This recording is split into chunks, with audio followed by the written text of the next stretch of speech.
हिते नाज़रीन खे आम ख़बर ॾींदा आहियूं त नए चूंडियल वॾे वज़ीर मुराद अली शाह कसम खणी वरितो आहे। गवर्नर सिंध कामरान टिसोरी मुराद अली शाह खे कसम खणायो आहे। आम ख़बर नाज़रीन सां शेयर कयूं पिया। कसम खणाइण वारी तकरीब में बिलावल भुट्टो ज़रदारी ऐं ॿियनि बि शिरकत कई आहे। ब्रेकिंग न्यूज़ अवां सां शेयर करे रहिया आहियूं। नए चूंडियल वॾे वज़ीर मुराद अली शाह कसम खणी वरितो आहे। गवर्नर सिंध कामरान टिसोरी मुराद अली शाह खे कसम खणायो आहे। अवां ॿुधायूं पिया सिंध जो जेको वॾो वज़ीर आहे टियों भेरो हलफ खयो आहे। नए चूंडियल वॾे वज़ीर मुराद अली शाह कसम खणी वरितो आहे।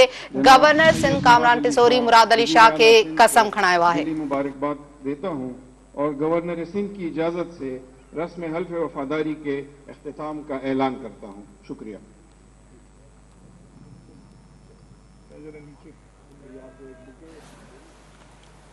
नए चूंडियल वॾे वज़ीर मुराद अली शाह कसम खणी वरितो आहे। अहम ख़बर नाज़रीन सां शेयर कयूं पिया। गवर्नर सिंध कामरान टिसोरी पारां मुराद अली शाह खे कसम खणायो वियो।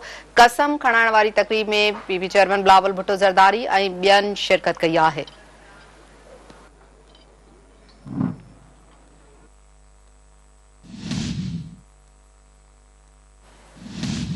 नए चूंडियल वॾे वज़ीर मुराद अली शाह कसम खणी वरितो आहे। अहम ख़बर आहे अवां सां शेयर करे रहिया आहियूं। अवां खे हवाले सां ॿुधाईंदा आहियूं त गवर्नर सिंध कामरान टिसोरी मुराद अली शाह खे कसम खणायो।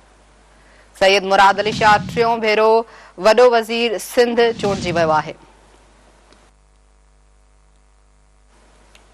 कसम खणाइण वारी तकरीब में नाज़रीन खे ॿुधाइनि पिया बिलावल भुट्टो ज़रदारी ऐं ॿियनि बि शिरकत कई आहे।